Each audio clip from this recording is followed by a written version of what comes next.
Hi friends, இந்த வீடியோவில் நம்ம சூப்பரான ஒரு டிசைனோட தான் நம்ம பார்க்க போகிறோம்.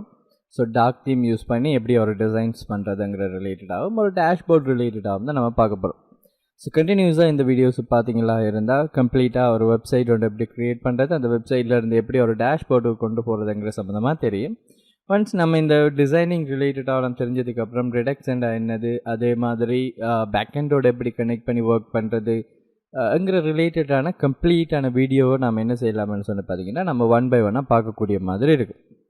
ஸோ நான் இப்போ என்ன பண்ணுறேன்னு சொல்லி பார்த்தீங்கன்னு சொன்னால், ஸோ இங்கே ஹோம் என்று சொல்லியிருக்கு, அதே மாதிரி ஹவு டு ஒர்க்ங்கிறது இருக்குது, அதே மாதிரி பார்த்தீங்கன்னு சொன்னால் ஸோ இந்த கொஷின்ஸ் கேட்குறது இருக்குது, ஃப்ரீக்வெண்ட்லி ஆஸ்க் கொஷின்ஸுங்கிற ஆப்ஷன் போய் பார்க்கும்போது ஸோ இந்த மாதிரி ஸோ நம்மளோட சைடில் அடிக்கடி கேட்குற கேள்விகளுக்குரிய ஆன்சர்ஸை கொடுத்து வச்சுக்கலாம். அதே மாதிரி அதில் ப்ரைஸிங் ரிலேட்டடாக கொடுக்குறது. ஸோ நான் இந்த ஸ்க்ரீன் சைஸுக்கு ஏற்ற மாதிரி டிசைன்ஸ் பண்ணியிருக்கேன். நீங்கள் இப்போ லேப்பில் செய்கிறீங்கன்னு சொன்னால் நீங்கள் கொஞ்சம் ஃபாண்ட் சைஸ் அதுக்கெல்லாம் அட்ஜஸ்ட் பண்ணிங்களா இருந்தால் இதை மாதிரி டிசைன்ஸ் உங்களுக்கும் வரும். ஓகேங்களா? ஸோ ஒன்ஸ் நம்ம இதை டெவலப் பண்ணி முடித்ததுக்கப்புறம் ஸோ நம்ம கிளிக் பண்ண அந்த கெட் ஸ்டார்ட் ஆப்ஷனை கிளிக் பண்ணால் நம்மளோட டேஷ்போர்ட் உண்டு. ஸோ ஒரு பர்ஃபெக்டான ஒரு டேஷ்போர்ட் உண்டு நமக்கு டிஸ்பிளே ஆகக்கூடிய மாதிரி இருக்கும். ஸோ அதில் இந்த மாதிரியான ஆப்ஷன்ஸ் எப்படி இருக்கிறது, பட் இதுக்குள்ளே நான் இன்னும் டெவலப் பண்ண இல்லை. என்ன காரணம்னு சொன்னால் இட்ஸ் பேசிக்ஸ் ஒரு ஐடியா உண்டு தான், சரிங்களா? ஸோ இந்த மாதிரி இதோட என்ஹான்ஸ் பண்ணி நீங்கள் பில்ட் பண்ணிட்டு போகலாம். ஸோ இதை ஃபுல்லாகவே உங்களுக்கு இந்த மாதிரியான சைட்ஸ் வந்துட்டு பில்ட் பண்ணணும்னு சொன்னால் கமெண்டில் போடுங்க. ஸோ நம்ம அதையும் கம்ப்ளீட்டாகவே நம்ம செய்து காட்டலாம். ஸோ அதில் எந்த இஷ்யூவுமே நமக்கு கிடையாது. ஸோ பார்த்தீங்கன்னு சொன்னால் ஒரு அட்ராக்டிவான ஒரு டேஷ்போர்ட்டை நமக்கு இருக்குது. ஸோ ஒன்ஸ் நீங்கள் கிளிக் பண்ணிங்கன்னு சொன்னால் ப்ரொஃபைல் டீட்டெயில்ஸ், அதே மாதிரி செட்டிங்ஸ் ரிலேட்டட் டீட்டெயில்ஸ், நோட்டிஃபிகேஷன்ஸ் இப்படின்னு சொல்லி நமக்கு என்ன செய்யுது ஒரு ஆப்ஷன்ஸாக நமக்கு டிஸ்பிளே ஆகிக்கிட்டே இருக்குது. ஸோ இந்த மாதிரி நம்ம செய்துக்கலாம். ஸோ நம்ம இப்போ டெவலப்மெண்ட்டுக்குள்ளே போய்க்கலாம் நம்ம என்ன செய்ய போகிறோம்னு சொல்லி.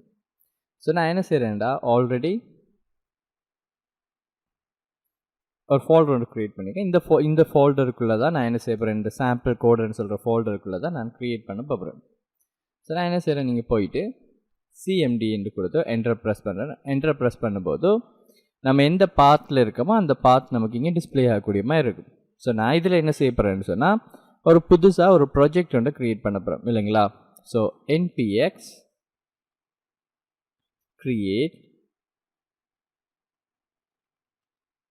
react app ன்னு சொல்லி கொடுத்துட்டு இங்கே நம்ம ஒரு ஃபோல்டர் நேம் மட்டும் கொடுக்கணும், நம்மளோட ஃபைல் நேம் மட்டும் கொடுக்கணும். ஃபைல் மேனேஜ்மெண்ட் ஆப்னு சொல்லி கொடுக்கணும். ஃபைல்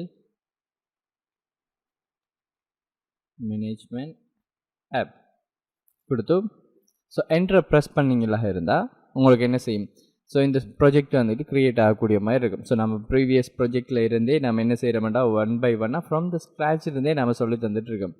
ஏன்னா நிறைய பேர் யூடியூப்பில் வீடியோஸ் பார்க்கும்போது வர இஷ்யூ என்னன்னு சொன்னால் ஒரு கன்செப்டை விளங்கப்படுத்துறதுக்கு இடையில இருந்து சொல்லிக் கொடுக்கும்போது ஸோ அவங்க அதுதான் ஃபர்ஸ்ட் வீடியோவாக இருக்கலாம், இல்லாட்டி இடையில வந்து பார்க்கக்கூடிய ஒரு ஆளாக இருக்கலாம். ஸோ அப்போ அவங்க ப்ரீவியஸை கண்டினியூவாக பார்த்துட்டு வந்து அதை ரீச் பண்ணுறது ஒரு கஷ்டமான ஒரு விஷயமா இருக்கும். ஸோ அதனாலே நம்ம என்ன செய்கிறோம், ஒவ்வொரு வீடியோ செய்யும்போதும் நம்ம எல்லா ஸ்டெப்ஸையும் சொல்லியே நம்ம செய்கிறதுக்குரிய ரீசனாக இருக்கும்.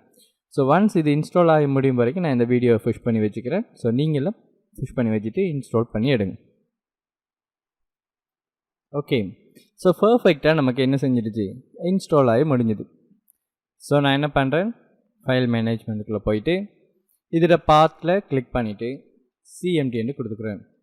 கொடுத்து என்டர் ப்ரெஸ் பண்ணதும் எனக்கு என்ன செய்தது, சிஎம்டி ஓப்பன் ஆகிடுச்சு.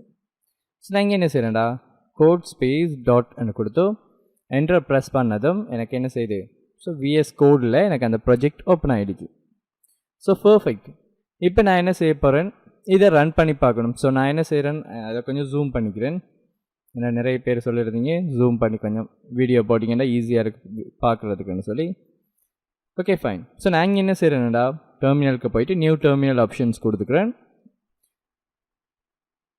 ஸோ இங்கே npm start சொல்லி என்டர் ப்ரெஸ் பண்ணி விட்டீங்களா இருந்தால் உங்களுக்கு npm ஸ்டார்ட் ஆகிடும். ஸோ நோட் பேக்கேஜ் மேனேஜர் ஸ்டார்ட்னு சொல்லி நம்ம கொடுக்கணும். ஸோ கொடுத்ததும் நம்ம ப்ரௌசர் ஓப்பன் பண்ணி வச்சுருக்கோம். ஆட்டோமேட்டிக்காக எந்த ப்ரௌசரில் நீங்கள் ஃபோக்கஸ் பண்ணி வச்சுருக்கீங்களோ அந்த ப்ரௌசரில் லோக்கல் ஹோஸ்ட் 3000 சொல்கிற போர்ட்டில் வந்துட்டு உங்களுக்கு என்ன செய்யும், அது வேலை செய்யக்கூடிய மாதிரி இருக்கும். ஸோ லோட் ஆகிறதுக்கு இடையில் நம்ம சில கன்செப்டை பார்த்துக்கலாம். ஸோ அது லோட் ஆகி வரும்போது என்னென்னா நம்ம சில விஷயங்களை நம்ம இங்கே இன்ஸ்டால் பண்ணணும். அதில் முதலாவது யாருன்னு சொல்லி பார்த்தீங்கன்னா ரியாக்ட் பூட்ஸ்ட்ராப். சரிங்களா, ரியாக்ட் பூட்ஸ்ட்ராப் நம்ம இன்ஸ்டால் பண்ணி எடுக்கணும். ஸோ அதுக்கப்புறம் ரியாக்ட் ரவுட்டர் டாம் இன்ஸ்டால் பண்ணணும். ஸோ கண்டினியூஸாக வீடியோஸை பாருங்கள். என்னென்னு சொன்னால் நம்ம இதை கண்டினியூவாக இதெல்லாம் பார்த்ததுக்கப்புறம் எப்படி பேக்கெண்டோட கனெக்ட் பண்ணுறேன்னு சொல்லி பார்ப்போம். அதுக்கப்புறம் நெக்ஸ்ட் ஜேஸோட எப்படி ரியாக்ட் ஒர்க் பண்ண போகுது, ஸோ நெக்ஸ்ட் ஜேஸில் இருக்கிற ரவுட்டிங்கெல்லாம் எப்படி யூஸ் பண்ணிக்க போகுதுங்கிற ரிலேட்டடாக நம்ம பார்க்கக்கூடிய மாதிரி இருக்கும். ஸோ நமக்கு இங்கே லோட் ஆகுது. நம்ம அது வரைக்கும் நம்ம என்ன செய்வோம், அடுத்தடுத்த பேக்கேஜஸ் என்னென்ன தேவையோ அவ்வளோத்தையும் கொடுத்துக்கலாம். ஸோ ரியாக்ட் ஐகான்ஸ் நான் என்ன செய்ய போகிறேன், இங்கே யூஸ் பண்ண போகிறேன். ஸோ ரியாக்ட் ஐகான்ஸ் கொடுத்தாச்சு. ஸோ இந்த மாதிரியான இப்போ பேசிக்ஸாக நமக்கு தேவையானது அவ்வளவு நான் என்ன செஞ்சுருக்கேன்டா இங்கே கொடுத்துருக்கு. ஸோ அடுத்தது முக்கியமான ஒரு ஆள் styled component. Styled component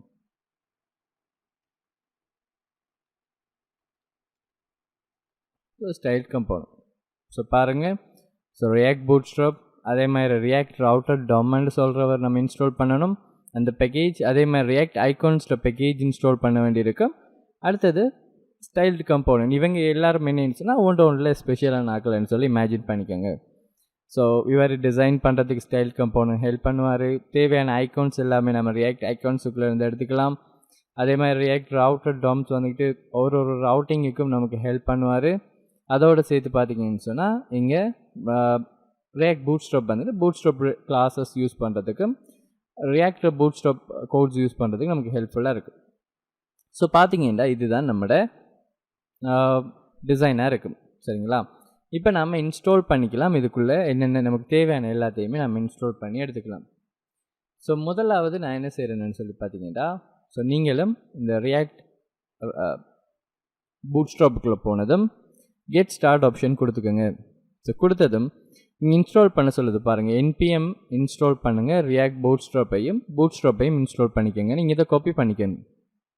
so once நீங்கள் காப்பி பண்ணிட்டீங்களா இருந்தால் இந்த ப்ரௌசரை செலக்ட் பண்ணிவிட்டு கண்ட்ரோலோட ஷிஃப்டோட சியை ப்ரெஸ் பண்ணுங்கள். சியை ப்ரெஸ் பண்ணிவிட்டு NPM இல்லாட்டி நீங்கள் ஜஸ்ட் அதை அப்படியே பேஸ்ட் பண்ணி என்டரை ப்ரெஸ் பண்ணாலும் ஓகே தான்.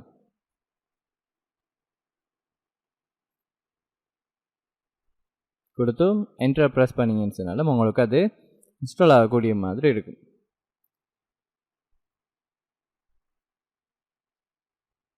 ஸோ அது இன்ஸ்டால் ஆகிருக்கிற டைமில் நம்ம ரியாக்ட் ரவுட்டர் டாமில் என்ன இன்ஸ்டால் பண்ணணும், நீங்கள் அதை சர்ச் பண்ணும்போதே உங்களுக்கு NPM கீழேயும் காட்டும். ஸோ அதை கிளிக் பண்ணிங்கன்னா அங்கே இன்ஸ்டால் பண்ணுறதுக்குரிய கமெண்ட்ஸ் உங்களுக்கு காட்டும். பாருங்கள், NPM ஐ கொடுத்தாலும் இல்லாட்டி இன்ஸ்டால் கொடுத்தாலும் ஒன்று தான்.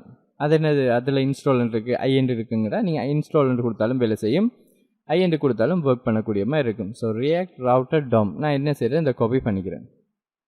ஸோ இது இன்ஸ்டால் ஆகி முடிஞ்சுது. நான் என்ன செய்கிறேன், இங்கே அதை பேஸ்ட் பண்ணிவிட்டு என்டரை ப்ரெஸ் பண்ணுறேன். ரியாக்ட் ரவுட்டர் டாம் வந்துக்கிட்டு நமக்கு இன்ஸ்டால் ஆகிடும். ஸோ இது ஒரு ஈஸியான ஒரு ஃபீச்சர்ஸ் வே உண்டு. சரிங்களா, ஸோ வேறு லாங்குவேஜஸில் நம்ம செய்கிற மாதிரி டவுன்லோட் பண்ணி அதை கொண்டு அட்டாச் பண்ணி அதில் லிங்கை ப்ராப்பராக கொடுத்து செய்யணுமென்னு சொல்கிற அவசியம் கிடையாது. நம்ம இதை இன்ஸ்டால் பண்ணிட்டோம்னாலே ஈஸியாகவே அந்த பேக்கேஜஸ் வந்துட்டு வேலை செய்யக்கூடிய மாதிரி இருக்கும். அடுத்தது பார்த்தீங்கன்னா ஸ்டைல்டு கம்போனன்ட்ஸுக்குரியது. ஸோ நான் அதை கிளிக் பண்ணிக்கிறேன். இங்கே இன்ஸ்டால் பண்ணுற ஆப்ஷன்ஸ் நம்ம காட்டும். நீங்கள் போயிட்டு கிளிக் ஆப்ஷன் கொடுத்தீங்களா இருந்தால் ஸோ உங்களுக்கு ஈஸியாகவே அது கிளிக் ஆகக்கூடிய மாதிரி இருக்கும். ஸோ நான் அதை காப்பி பண்ணிவிட்டு இங்கே வந்து கண்ட்ரோலோட V கொடுக்கேன். ஸோ கொடுத்துட்டு என்டரை ப்ரெஸ் பண்ணுறேன்னு பாருங்கள். ஸோ நமக்கு ஸ்டைல்டு கம்போனன்ட்டுக்குரியதும் இன்ஸ்டால் ஆகிடும். ஸோ ஒன்ஸ் நீங்கள் எல்லாமே இன்ஸ்டால் பண்ணி முடித்த உடனே நம்ம என்ன செய்வோம்னு சொல்லி பார்த்தீங்கன்னா நமக்கு தேவையான மாதிரி நம்மளுடைய டிசைனை நம்ம சேஞ்ச் பண்ணக்கூடிய மாதிரி இருக்கும். ஸோ பாருங்கள், இது இன்ஸ்டால் ஆகிடுச்சு. இப்போ நான் என்ன செய்ய போகிறேன்னு சொல்லி பார்த்தீங்கன்னா நம்ம ஏதாவது சேஞ்சஸ் பண்ணணும்னு சொன்னால் இங்கே நம்ம app.jsல போயிட்டு நம்ம என்ன செய்யலாம், நம்மளோட சேஞ்சஸை பண்ணும்போது ஈஸியாகவே ஒர்க் பண்ணக்கூடிய மாதிரி இருக்கும்.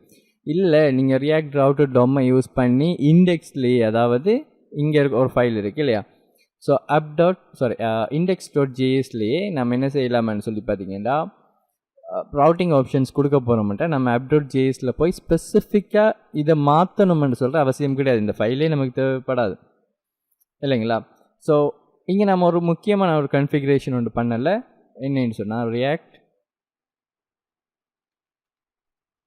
பூட்ஸ்ட்ராப்புக்கு போய்ங்க. ஸோ அந்த ஒஃபிஷியல் வெப்சைட்டுக்கு போய் கெட் ஸ்டார்ட் ஆப்ஷனுக்கு போயிட்டு கீழே போய் பார்த்தீங்களா இருந்தால் இந்த சிஎஸ்எஸ்க்கு கீழே இந்த இம்போர்ட் பண்ணிக்கோங்கன்னு சொல்லும். என்ன காரணம்னு சொன்னால் இப்போ இது இம்போர்ட் பண்ணாட்டி வேலை செய்யாதுன்னா வேலை செய்யும். எது வேலை செய்யும்னா ரியாக்டர் பூட்ஸ்ட்ராப் வேலை செய்யும். நார்மல் பூட்ஸ்ட்ராப் கிளாஸ் வந்துக்கிட்டு நமக்கு வேலை செய்யாது. ஸோ அதுக்காக வேண்டி நான் என்ன செய்கிறேன், இங்கே index.jsல இவரை வந்துக்கிட்டு இந்த சிஎஸ்எஸ்ஸை நான் கொடுத்தா இனிமேல் நம்மளோட பூட்ஸ்ட்ராப் கிளாஸ் வந்துக்கிட்டு பர்ஃபெக்டாகவே வேலை செய்யக்கூடிய மாதிரி இருக்கும். தேங்க்யூ ஃபார் வாட்சிங். இது எல்லாத்தையும் கன்ஃபிகர் பண்ணிவிட்டு அடுத்த வீடியோக்கு ரெடியாக இருங்க. ஸோ அடுத்த வீடியோவில் நம்ம எப்படி டிசைனை ஸ்டார்ட் பண்ணுறதுங்கிற ரிலேட்டடாக நம்ம பார்ப்போம்.